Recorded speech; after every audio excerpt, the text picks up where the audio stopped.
جنگ حنین مکہ سے 3 میل کے فاصلے پر طائف کی طرف ایک وادی کا نام ہے۔ فتح مکہ کی خبر سے بنی حوازن، بنی ثقیف، بنی جشم اور بنی سعد نے بامی اجماع میں فیصلہ کیا کہ سب مل کر مسلمانوں سے لڑیں۔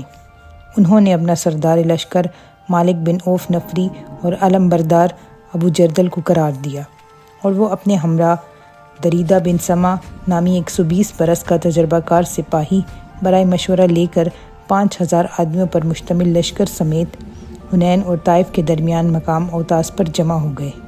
جب حضرت صلی اللہ علیہ وسلم کو اس اجتماع کی اطلاع ملی تو آپ 12 یا 16 ہزار کا لشکر لے کر، جس میں مکہ کے 2009 مسلمان بھی شامل تھے، 6 شوال سن 8 ہجری کو دلدل پر سوار مکہ سے نکل پڑے۔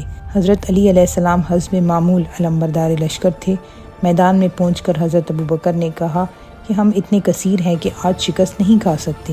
میدان جنگ میں اس قسم کے منصوبے باندھے جا رہے تھے کہ وہ دشمن جو پہاڑوں میں چھپے ہوئے تھے نکل آئے اور تیروں، نیزوں اور پتھروں سے ایسے حملے کیے کہ بزدلوں کے جان کے لالے پڑ گئے۔ سب سر پر پاؤں رکھ کر بھاگے۔ کسی کو رسول خدا کی خبر نہ تھی۔ وہ پکار رہے تھے، اے بیت رضوان والو، کہاں جا رہے ہو؟ لیکن کوئی نہیں سنتا تھا۔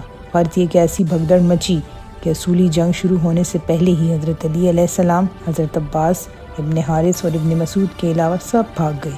اس موقع پر ابو سفیان کہہ رہا تھا کہ ابھی کیا ہے، مسلمان سمندر پار بھاگیں گے۔ حبیب السیر اور روضۃ الاحباب میں ہے کہ سب سے پہلے خالد بن ولید بھاگے، اس کے پیچھے قریش کے 9 مسلم چلے، پھر ایک ایک کر کے مہاجر و انصار نے راہ فرار اختیار کی۔ اسی دوران دشمنوں نے حضرت صلی اللہ علیہ وسلم پر حملہ کر دیا، جسے جانثاروں نے رد کر دیا۔ حالات کی نزاکت کو دیکھ کر رسول اللہ صلی اللہ علیہ وسلم خود لڑنے کے لیے آگے بڑھے، مگر حضرت عباس علیہ السلام نے گھوڑے کی لجام تھام لی اور مسلمانوں کو پکارا۔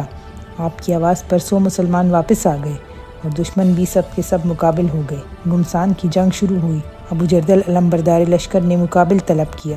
حضرت علی علیہ السلام علم بردار لشکر اسلام مقابلے میں تشریف لائے اور ایک ہی وار میں اسے فنا کے گھاٹ اتار دیا۔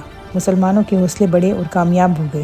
سیرت ابن ہشام میں ہے کہ اس جنگ میں 4 مسلمان اور 70 کافر قتل ہوئے، جن میں سے 40 حضرت علی علیہ السلام کے ہاتھ سے مارے گئے تھے۔ اس جنگ میں غیبی امداد بھی ملی تھی، جس کا ذکر قرآن مجید میں ہے۔ اس کے بعد مقام اوطاس میں جنگ ہوئی اور وہاں بھی مسلمان کامیاب ہو گئے۔ ان دونوں جنگوں میں کافی مال غنیمت ہاتھ آیا۔ اوطاس میں اسمہ بنت حلیمہ سعدیہ بھی ہاتھ آئیں۔